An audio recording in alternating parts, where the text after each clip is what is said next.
제가 물 좀 잠깐.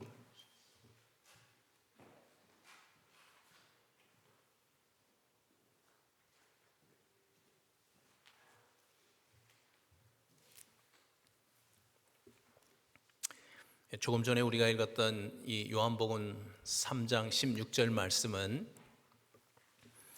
우리 신구약 성경을 통틀어서 가장 중요한 말씀이라고 하죠. 만약에 신구약 성경에서 가장 중요한 말씀을 뽑으라고 한다면 바로 요한복음 3장 16절 말씀입니다. 그래서 우리가 이 말씀을 난 그냥 알아 하고 이렇게 지나갈 수 있는 말씀이 아니고 정말 한 단어 한 단어 잘 살펴봐야 될 그러한 말씀인 것이죠. 특별히 이 말씀 중에서 뒷부분에 있던 그를 믿는 자마다 멸망치 않고 영생을 얻게 하려 함이라 라고 하는 이 말씀입니다. 이 말씀에서 가장 중요한 부분이 그를 믿는 자라고 하는 부분입니다. 그를 믿는 자, 다시 말하면 독생자를 믿는 자, 이 말씀이 중요합니다. 여러분, 그러니까 성경에서 가장 중요한 말씀은 요한복음 3장 16절 말씀이고, 또 요한복음 3장 16절 말씀 중에서도 가장 중요한 부분은 그를 믿는 자, 즉 독생자를 믿는 자라고 하는 말씀이라는 거예요. 왜 이 말씀이 그렇게 중요할까요? 그를 믿는 자만, 독생자를 믿는 자만 영생을 얻을 수 있기 때문에 그런 겁니다. 이 독생자를 믿지 않는 자는 멸망을 하고 심판을 받고 멸망을 받을 수밖에 없기 때문에 그런 것이죠. 그러니까 이게 열쇠죠. 열쇠, 키예요. 키. 그러니까 좀 더 강조해서 말씀드리면 이 신구약 성경은 왜 써졌는가? 결국은 그를 믿게 하기 위해서 쓴 것입니다. 그분 독생자를 믿게 하기 위해서 신구약 성경이 쓰여진 거예요. 그러니까 이 말씀의 무게가 얼마나 중요한 말씀인가, 그것을 우리가 알 수 있는 거죠. 그렇다면 한번 이제 잘 생각해 봐야 합니다. 독생자를 믿는다, 이 말의 뜻이 무엇일까? 사람들은 대부분 믿는다 그러잖아요. 나 예수를 믿어요, 나 그리스도를 믿어요, 독생자를 믿어요. 그런데 이 말의 진짜 의미가 무엇인지를 아는 사람은 그렇게 많진 않은 것 같아요. 왜냐하면 한국말 성경만 보면 자칫 잘못하면 오해할 수 있는 말씀이기 때문에 그래요. 그래서 영어 성경에 보면 이는 저를 믿는 자마다, 이 말씀이 whoever believes in him 이라고 되어 있습니다. believes him이 아니고 believes in him이라고 써 있다는 거예요. 여기에서 중요한 단어가 in이라고 하는 단어예요. 그릭 성경 원문 성경에는 eis라고 하는 단어가 있거든요. 이 단어는 into라고 번역해요. into. 그러니까 believes into him이에요.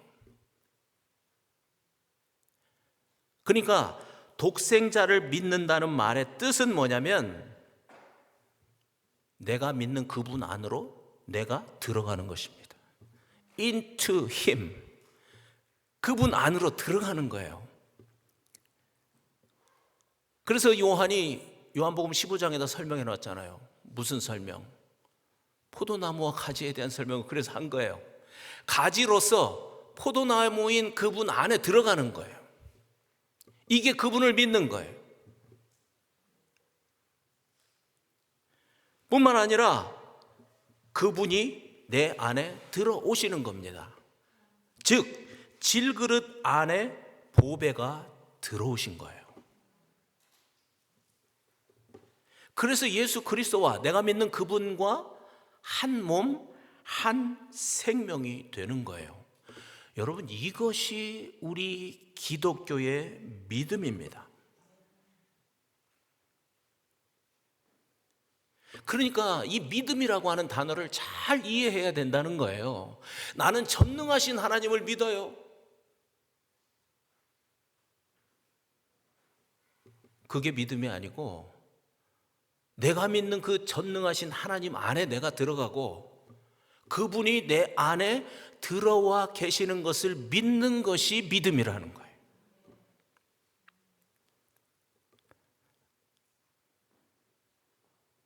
무슨 말인지 이해가 되시죠? 우리는 단지 그리스도의 십자가를 통해서 죄 용서함을 받은 그 교리, 그 기독교의 사상을 믿는 자들이 아닙니다. 그 사상을 믿는 게 아니에요. 그 지식을 믿는 게 아니에요. 바로 그분, 그 그리스도 안으로 우리가 들어가는 거예요. Into Him. 그리고 그분이 내 안에 들어오시는 거예요. 이것이 기독교의 믿음이에요. 이것이 기독교예요. 어렵나요? 그래서 우리가 절대로 우리 믿음을 오해하면 안 됩니다. 기독교는 성경에 써 있는 어떤 사상을 믿는 게 아니라고요. 어떤 깨달음이 아니에요. 어떤 종교처럼. 성경을 많이 읽어가지고 내 신념을 키우는 게 기독교가 아니에요. 그리스도인은 바로 지금 이 순간 자신 안에 살면서 자기를 통해서 일을 하고 계시는 그리스도를 품은 자들이 바로 그리스도인입니다. 이게 그리스도인의 정체성입니다. 그동안 계속 제가 설명해 왔죠? 그것을 이렇게 한 줄로 설명할 수 있는 거예요. 다시 한번, 그리스도인은 바로 지금 이 순간, 과거가 아니고 또 미래도 아니고 바로 지금 이 순간 내 자신 안에 살면서 나를 통해서 일하고 계시는 그리스도를 품은 자들, 그들이 바로 그리스도인이고 그것이 바로 우리의 정체성이라는 거예요. 그래서 우리가 고린도후서 13장 5절 말씀을 과거에 참 많이 했거든요. 여러분도 이 말씀을 이제 이해하실 거예요. 잘 보세요. 시작. 너희는 너희 믿음 안에 있는가? 너희 자신을 시험하고 너희 자신을 확증하라. 예수 그리스도께서 너희 안에 계신 줄을 너희가 스스로 알지 못하느냐? 그렇지 않으면 너희는 버림받은 자니라. 이 말씀이 충분히 이해가 되시죠? 내가 정말 제대로 된 믿음, 그 믿음 안에 살고 있는가? 아닌가? 그것을 테스트할 수 있는 기준이 있다는 거예요. 그건 다른 게 아니에요. 조금 전 말씀 그대로 그리스도가 지금 내 안에 살고 계시는가 아닌가, 이것으로 결정된다는 거예요. 반복해서 말씀드리지만 이게 우리 기독교의 신앙입니다.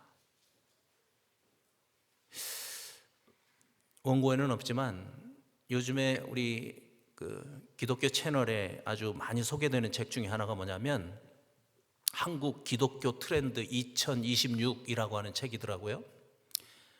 많은 통계를 냈어요, 이분이. 그래가지고 그 통계를 가지고 얘기하시는데요. 그 중에 통계가 하나가 뭐냐면 교회를 다니는 사람한테 물어봤어요. 왜 교회를 다니고 왜 하나님을 믿느냐고. 그랬더니 교회 문턱을 넘는 사람들의 50%가 마음의 평안이에요. 이건 물론 한국 교회입니다. 그분이 한국 목사님이니까 우리 한국 교회의 통계예요. 마음의 평안. 이게 교회로 오는 목적이고 하나님을 믿는 목적이래요. 여러분은 어떻게 생각하세요? 그것이 신앙의 목적이다 보니까 교회에 많은 혼란이 생기는 거예요. 그냥 자기 마음이 평안하면 되는 거예요. 그래서 다른 종교를 믿어도 괜찮아요. 불교인들도 열심히 도를 닦아서 자기 마음의 평안을 위해서 그렇게 애를 쓰잖아요. 천주교인들도 마찬가지죠. 마음의 평안. 그래서 계속 말씀드리지만 종교 통합을 하자는 거예요. 당신들도 마음의 평안을 위해서 열심히 노력하는 사람들이고 우리도 마음의 평안을 위해서 열심히 노력하는 사람들이고 그러다 보니까 딱 만나는 곳이 있네요. 그러니까 당신들의 종교나 우리가 믿는 하나님이나 비슷하네. 사이좋게 지냅시다. 통합을 합시다. 자꾸 통합을 하자는 거예요. 여러분, 마음의 평안을 얻는 것이 기독교의 목적입니까? 지금 말씀이 그렇게 말씀하시지 않고 있다는 게 보이죠? 그건 종교입니다. 종교. 아닙니다. 우리 기독교의 믿음은 아닙니다. 지금 말씀 그대로 내가 믿는 그분이 지금 내 안에 계시는가 안 계시는가, 이걸 잃어버리면 다른 종교와 전혀 다를 것이 없습니다. 그래서 기독교는 생명이라고 얘기하는 겁니다. 그렇다면 그리스도가 내 안에 지금 살고 계신다는 걸 내가 어떻게 확증하고 알지요? 어떻게 알아요? 성경에 써 있는 대로 부활을 증거로 예수라는 사람이 성자 하나님이라는 것을 믿는 자들은, 그래서 그분이 나의 왕이시고 나의 그리스도, 나의 주인이시라는 것을 고백한 사람들, 그 사람들은 바로 그리스도를 약속대로 마음에 모신 자들입니다. 할렐루야.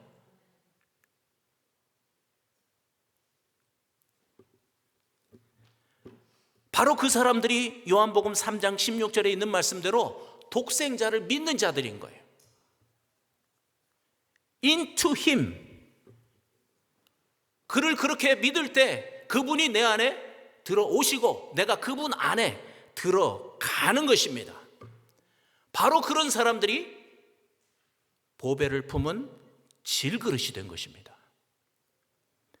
그래서 계속 말씀드리는 거죠. 이것이 바로 우리의 정체성이라고, 이것이 바로 제대로 된 믿음이라고 말씀을 드린 거예요. 그래서 고린도후서 4장 7절 말씀을 우리가 반복하고 있습니다. 한번 보세요. 시작. 우리가 이 보배를 질그릇에 가졌으니 이는 심히 큰 능력은 하나님께 있고 우리에게 있지 아니함을 알게 하려 함이라. 이 말씀을 반복하는 이유가 있습니다. 이게 기독교라는 거예요. 성자 하나님이 그 높은 보좌를 버리시고 이 땅에 오신 목적이 바로 저 말씀을 이루려고 오신 거예요. 그분이 십자가에서 죽으시고 부활하셔서 우리의 주인이 되신 목적이 바로 우리 안에 보배로 들어오셔서 우리와 함께 사시려고 그렇게 하신 거예요. 그래서 제가 말씀드렸죠. 이것이 바로 온전한 복음이라고요. 이것이 바로 온전한 완성된 믿음이에요. 바로 이것이 구원이에요. 바로 이것이 영생이에요. 이것을 성경에서는 새 언약이라고도 말해요. 새 언약이에요. 여러분, 다시 말씀드리지만 우리 기독교는 사람의 성품을 훌륭하게 만들기 위해서 말씀을 가지고 훈련하는 그런 종교가 아닙니다. 종교가 아닙니다. 내가 주인 된 줄 회개하고 부활해서 지금 살고 계시는, 살아계시는 예수님을 내 마음에 모셔드려서 보배를 품은 질그릇이 되는 것입니다. 이것이 우리의 믿음이고 이것이 기독교의 믿음입니다. 이것이 예수 그리스도가 이 땅에 오신 목적인 것입니다. 십자가에서 죽으시고 부활하셔서 우리의 주인이 되신 목적입니다.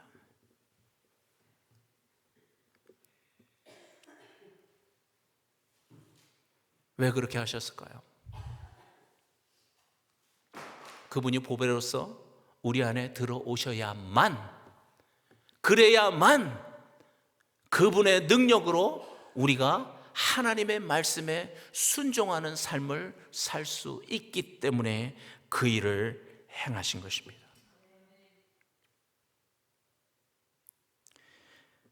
그래서 고린도후서 4장 10절 말씀이 이렇게 말씀하시는 겁니다. 한번 보시기를 바랍니다. 시작. 우리가 항상 예수의 죽음을 몸에 짊어지면 예수의 생명이 또한 우리 몸에 나타나게 하려 함이라. 우리가 짊어지고 있는 예수의 죽음이 뭘까요? 로마서 6장 6절에 있죠. 기억하세요? 내가 주인 된 옛사람의 죽음이지요. 이것을 우리가 항상 짊어지고 사는 것입니다. 내가 주인 된 옛사람의 죽음, 이것이 예수의 생명이 우리에게 나타나서 우리의 삶이 변화되는 원리입니다. 다시 말하면 내가 주인 된 그 옛사람이 죽었기 때문에 내 안에 살고 계시는 그 예수 그리스도의 생명력이 내 몸을 통해서 내 삶 속에서 나타날 수 있게 된 것입니다. 그래서 내 스스로를 질그릇에 불과하다고 고백하는 사람들, 그래서 조금 전 읽은 말씀 그대로 모든 능력은 내 안에 살고 계시는 보배에게 있습니다. 그렇게 고백하는 사람들, 그들의 삶을 통해서 실제로 보배의 능력이 나타나는 겁니다. 실제로 그들의 삶을 통해서 그리스도의 능력이, 그 생명력이 나타나는 것입니다. 하나님의 능력이 나타나서 이전에는 도저히 내 힘으로 살지 못했던 하나님의 말씀에 순종하는 그런 삶이 사라지는 것입니다. 이게 보배의 능력입니다. 이것이 보배로 우리 안에 그리스도가 들어오신, 하나님이 들어오신 목적입니다.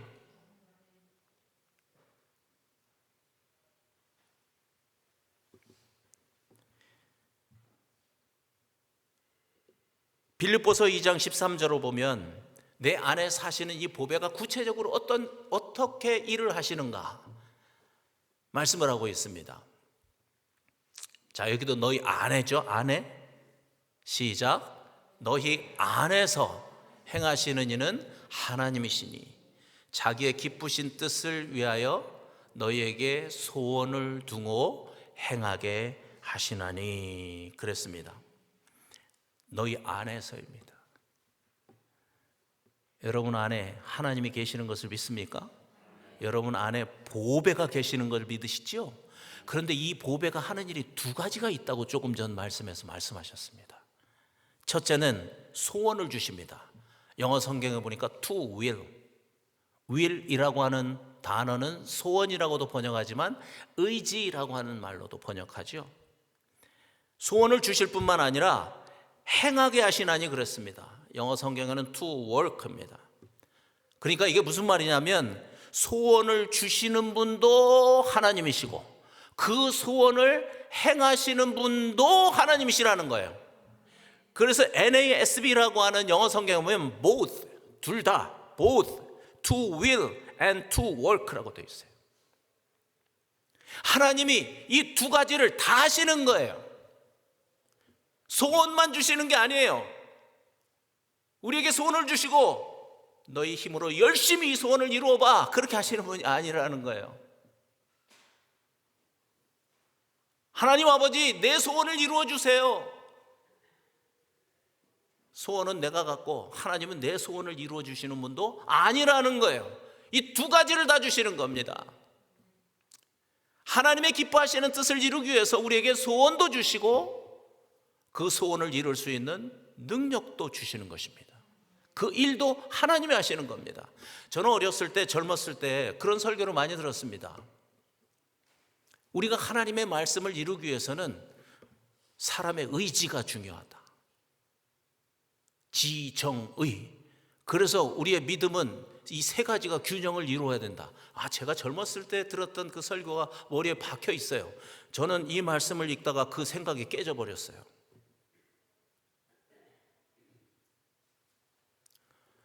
그래서 신앙생활이 힘든 겁니다. 내 의지로 하려고 하니까. 아닙니다. 하나님께서 기뻐하시는 그 뜻을 이루기 위해서는 하나님이 그 뜻을 이루고자 하는 will, 의지도 우리에게 주시는 겁니다. 그래서 그분이 내 안에 들어오신 거예요. 내 안에 들어오셔서 그렇게 역사하시는 거예요. 내 마음을 바꿔주세요. 소원, 의지를 주시고 그걸 가지고 나아갈 때 그 일을 하나님께서 이루시는 겁니다. 나를 통해서.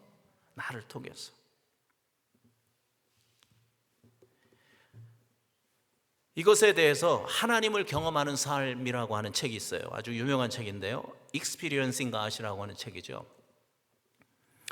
이 책에서 잘 설명을 해줍니다. 이 책이 이런 얘기를 합니다. 하나님께서 우리에게 그 하나님의 뜻을 이루고자 하는 소원을 주실 때 우리는 그것으로 인해서 마음 안에 갈등이 생긴답니다. 갈등. 왜냐하면 대부분 하나님의 주시는 소원은 내가 생각한 것과 많이 다를 수 있기 때문에 그렇다는 거예요. 어떻게 다르냐면 하나님은 하나님 크기의 일을 하시고자 하는데 나는 내가 생각하는 크기의 일을 하려고 생각하다 보니까 이 둘 사이에서 갈등이 생긴다는 거예요. 그러면서 예를 들어서 사사기 7장에 있는 사건을 소개하고 있습니다. 거기에 보면 아주 유명한 스토리가 있습니다.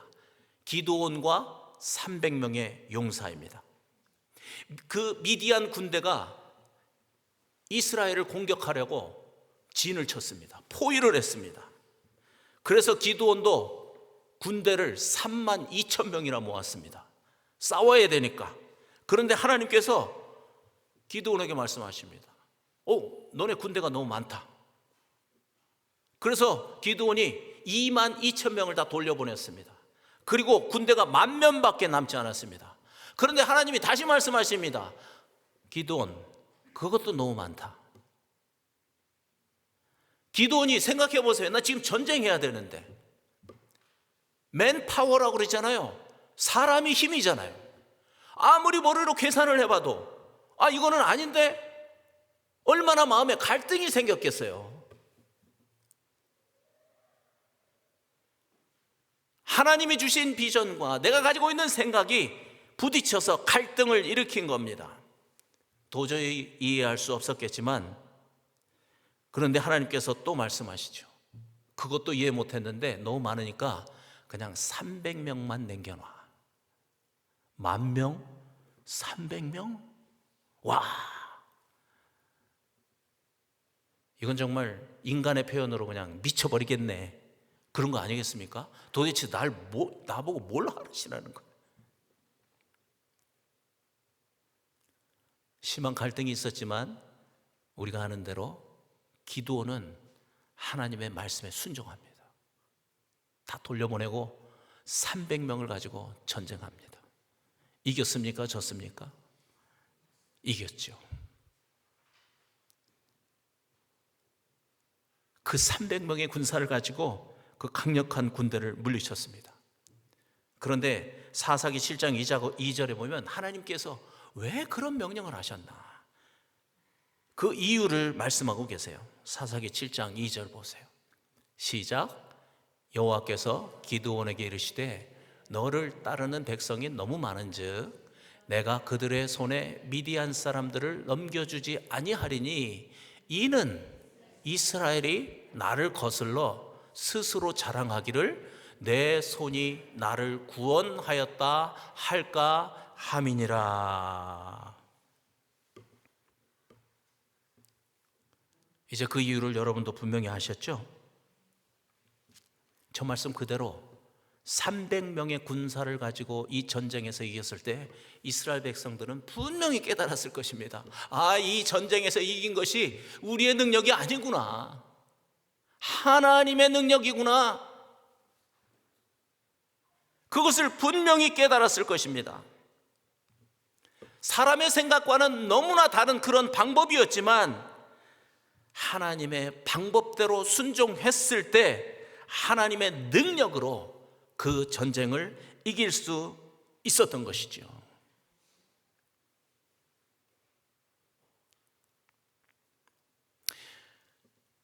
이 말씀을 통해서 보배를 품은 우리도 잘 생각해야 합니다. 무엇을 생각해야 하는가? 아무리 우리 형편이나 수준에 맞지 않는 일이라도 하나님께서 기뻐하시는 소원이라면, 하나님께서 기뻐하시는 소원이라는 것이 분명하면 그 일을 하시는 분은 내가 아니고 하나님이시라는 겁니다. 그래서 결국은 그 일을 하나님의 능력으로 이루신다는 것입니다.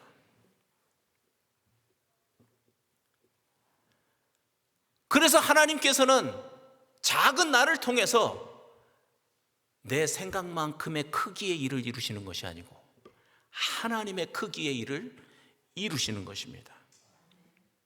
그래서 우리도 그런 일을 통해서 하나님의 크신 능력을 경험하게 되는 것이고, 그 경험을 통해서 하나님을 찬송하고 하나님을 더욱 마음 중심으로 예배하는 자가 점점 되어지는 것이죠.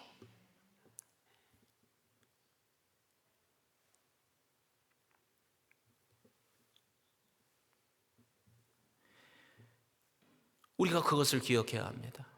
우리가 그것을 기억해야 합니다. 만약에 내 형편과 내 기준에 맞는 일만 고집하고 그 일만 한다 그러면 우리는 절대로 하나님의 이 능력을 경험할 수 없습니다. 그냥 다 내 능력으로 한 것이고 다 그냥 내 힘으로 한 것이니까 무슨 특별할 것이 있겠습니까? 그러나 여러분, 너무나 분명한 것은 가슴에 보배를 품은 자들에게는 하나님께서 하나님의 뜻을 이루고자 하는 소원을 꼭 주신다는 겁니다. 그냥 너는 네 일이나 하고 살아, 그런 존재가 아니라는 거예요. 여러분이 지금 어떤 일을 하고 있든지 간에, 공부를 하고 있든지 직장에서 일을 하고 있든지, 하나님 저는 그냥 이 일 하다가 죽을래요, 그렇게 하나님이 말씀하시는 사람은 한 분도 없습니다. 잘 생각해야 합니다. 정말 내 안에 보배가 들어있다면 내 생각과 내 수준을 넘는 하나님이 주신 하나님의 뜻을 이루기 위한 비전이 분명히 있다는 것입니다. 그것을 발견해야 합니다. 그리고 그것이 분명히 하나님께서 하나님의 뜻을 이루기 위한 소원이라는 것을 알기 위해서 기도해야 합니다. 그리고 그것이 분명하다면 이제는 내 수준에 맞는 일을 할 것이 아니고 그 일을 이루기 위해서 주실 능력을 기대해야 되는 것입니다. 그러면 지금 말씀 그대로 기드온에게 역사하셨던 그 하나님이 우리 인생 가운데 들어오셔서 정말 우리가 생각지도 못했던, 상상하지도 못했던 그러한 일들을 이루시는 것입니다. 누가 가능한가? 보배를 품은 자들이 바로 그 일을 해내는 것입니다. 그래서 그 하나님이 주신 소원에 순종해야 합니다. 그래서 우리도 우리의 믿음의 선배들처럼 사도 바울이 고백하는 것처럼 내 능력이 아니라 모든 것을 내 안에 살고 계시는 보배의 능력으로 살았습니다, 이렇게 고백하는 인생이 되어야 합니다. 그래서 내가 생각하는 사이즈가 아니라 하나님이 우리에게 주신 그 사이즈로 일을 이루어 가야 합니다. 하나님께서 이루신 그 일을 내 눈으로 확인하면서 얼마나 신나는 인생이 되겠어요. 그렇죠? 그래서 감사하라고 해서 감사가 넘치는 게 아니고 그 일들을 볼 때마다 가슴이 불타오르는 거죠. 감사가 입에서 터져 나오는 것이죠. 이것이 바로 보배의 능력으로 삶을 사는 사람들의 삶의 모습입니다. 우리가 한때 그런 타이틀로 설교를 많이 들었는데요. 복음이면 다 된다. 복음이면 다 된다입니다. 내 능력이 아니라 내 안에 살고 계시는 보배는 우리 인생의 모든 문제를 해결하십니다. 이 보배가 사람을 치유합니다. 이 보배가 사람을 변화시킵니다. 이 보배가 사람을 회복시키십니다. 이 보배가 우리를 더 성숙한 믿음으로 인도해 가시는 것입니다. 할렐루야. 누가? 보배가.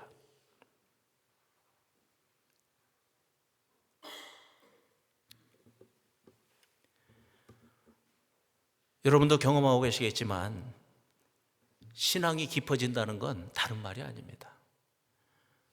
내가 질그릇이라는 것을 더 겸손하게 인정하는 것입니다. 이게 신앙이 깊어졌다는 말의 뜻입니다. 그래서 내 안에 살고 계시는 이 보배의 능력을 더 사모하는 겁니다. 그 보배로 더 충만해지기를 간절히 기도하는 마음이 더욱 간절해지는 것입니다.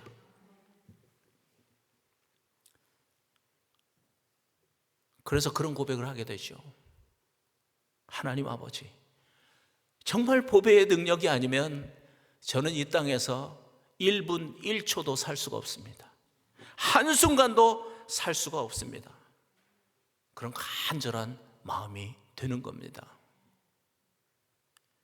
마태복음 5장 3절 같이 하고 마치려고 합니다. 시작. 심령이 가난한 자는 복이 있나니 천국이 저희 것임이요. 아멘 되십니까? 아멘. 우리 한번 같이 기도하시겠습니다.